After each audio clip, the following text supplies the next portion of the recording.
Using technology with young students isn't easy, especially when you get started.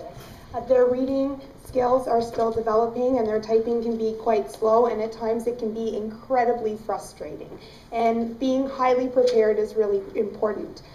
For me, this blog post by one of my former grade 1 students is a big motivation. At times when I feel like I might give up, it's important to look at what he wrote and to remember that technology is a really important part of his learning environment. And so why wouldn't I be using it then? Google Docs is a great way to get started.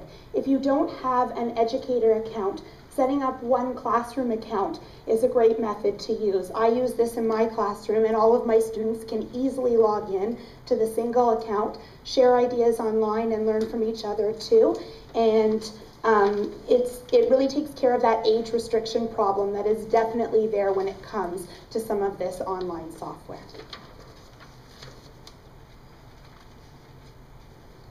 I also love tweeting with young students because tweeting definitely takes care of that problem of writing too much, especially when they get started. For my grade 1s and 2s, they love the little microblogs that they can post on Twitter. I use my 2 iPod Touches and have 2 daily tweeters, and they share their ideas online about what they're learning each day, and then they can learn from each other too. This is definitely a great learning tool. Blogging is another great way for even young students to share their ideas online. I started to blog much earlier this year than I had in the past, within the first week of school, and I was very hesitant to begin with because they were still learning how to read and write, so I couldn't believe I was going to think about blogging. But the key thing with blogging is that now I have a real digital portfolio of all of their work from September to now, and I can see the growth, and others can see the growth too, and they're learning from so many other amazing people. The document camera is a new tool that I've started using in the classroom just this year. I love the smart document camera because it gives the children the opportunity to really learn from each other up on the smart board. More than one person can use the document camera at the same time, and the students know how to use it independently to zoom in and out on smaller objects, and even use the notebook tools that are there to work with the document camera to really engage their learning and push their learning forward. The LiveScribe pen is another amazing tool that I started using this year, and I cannot thank Zoe Brannigan-Pipe enough for introducing me to this tool. In this picture, I actually have a student using my talking word wall with the LiveScribe pen. So what they were able to do is they were able to have a look at what they thought the word would be using some of the strategies that they know, and then check to see that they were right. So it's perfect for differentiated instruction. It allows everyone to be successful and engaged in lessons too. The LiveScribe pen is also great for communicating information in math. One of the things that I find in mathematics is that there is a really big push on communication, but the issue becomes with young students that their reading and writing skills are still developing, and they may not be able to share as much as they know. So with the LiveScribe pen, they're able to share their ideas orally as well. And in this case, they can even collaborate to share what they're learning. This gets much deeper thought and allows them to really work together and learn from each other too. The LiveScribe pen is also great for reflecting on reading. In the past, I used to have the students reflect on what they were reading by just writing down what they thought they knew, using either post-it notes or even little notebooks. But the problem was I still got the same little sentences. I see this, I like this. Now I get some really deep thought, and that deep thought has taken my grade 1s and 2s to a whole new level of learning, and then I can look back, hear what they've said, and even share what they've said on blog posts too. Now they can even learn from each other.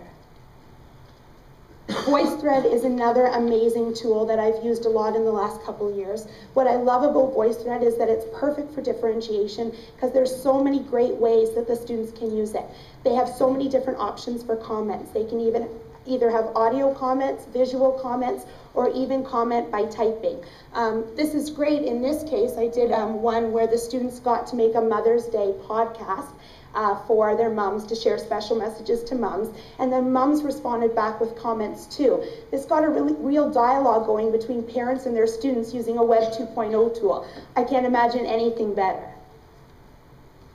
Palm Trails is really how it all got started for me. I was able to get Palm Trails for each of my students in the classroom. They don't have SIM cards in it, so there is no internet access, but the students do collaborate on them. They do all of their brainstorming on them, and it gives some real meaningful writing and collaboration happening. And not only can they write on them, but they can take photographs with them, and they can even record talking on them too.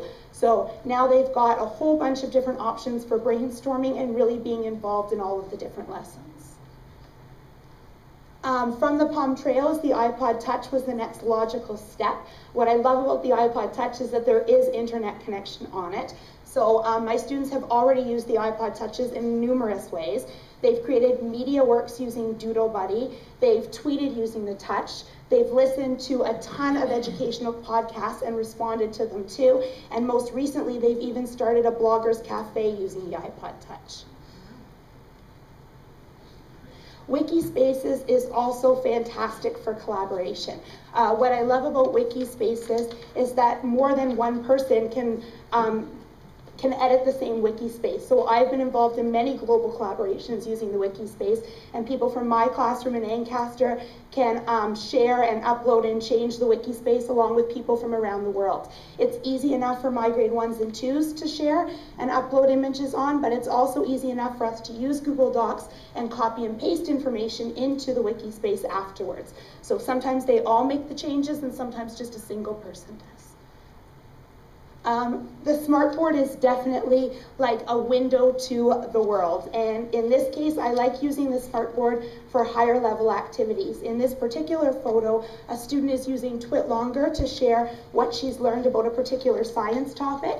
She then got feedback back from other people from around the world, and that shaped her personal learning journey when it came to what she was learning in science and also to what I was teaching in science. So it made a real difference, not just for her, but for the entire classroom. The smartboard can also be great for student engagement. What I love about the smartboard is that when that smartboard is on, the students really are engaged. In this particular case, a student is sharing her show and tell using the document camera on the smartboard. She's actually reading a story to the class, and this particular boy is completely transfixed with everything that she's saying. And active engagement is so important, and the smartboard definitely allows for this engagement regardless of learning needs, learning styles, or abilities. I also like the notebook software because you can be creative with it. I wanted to do more with notebook software than just the typical fun games. So last year for my mapping unit, I came up with the idea of having students create their own maps. They exported them as JPEG images and uploaded them onto our group Lit Circuits blog, and then they got comments from around the world based on those images, and that helped shape future activities as well. And it wasn't me using the notebook software, it was students using the notebook software to teach others. Students also love the smartboard because they can use some of their favorite websites on it too. Wordle is definitely one of their favorites, and they love creating Wordles and then uploading it not just to their individual blogs that each of them have, but also to our group blogs too. And then the comments that they receive help shape future learning activities as well. Wallwisher is fantastic and definitely one of their favorite programs or tools to use. What I love about Wallwisher is that our board has a real focus on formative assessment, and one of the great things about Wallwisher is that it's the perfect electronic exit card. So it can not only let the students share what they know, but it can help inform my teaching for what our next unit is going to be, and it works for every single subject area too. Diigo is another great tool that I started using with my grade 1s last year and that I will be using with my 1-2s this year. They were able to comment right on different websites about what they were learning, what they were listening to, and what they were seeing. And from there, they were able to learn from each other as well. No, my Diigo bookmarks do not look like those produced by older students. But what I do know is that if this is what they're producing in grade 1, I can only imagine what they'll be producing by the time they get to university or high school. And the great thing about all of these tech tools is that all students can use it, and it doesn't matter what, who, where. It doesn't matter what kind of tool you're using. Every single student is capable of it, and it doesn't matter about age. Here's a perfect example. These students are using today's Meet as a back channel in order to share their learning as something else is going on in the classroom as well. They're able to read and write in a really meaningful way, learn from each other, and get so much out of this project without even realizing that they're doing it too. They are completely and totally engaged. And all of this leads to what's happening in this picture. It all leads to students leading other students. It doesn't matter if these students are in kindergarten to grade 8. All students are able to lead each other, learn from each other, right from the very youngest ones, right on to your university or post-secondary students. These students are leading each other and being leaders, and they're given the opportunity in order to do that too. And that is so important, and these technology tools definitely allow all students to be leaders.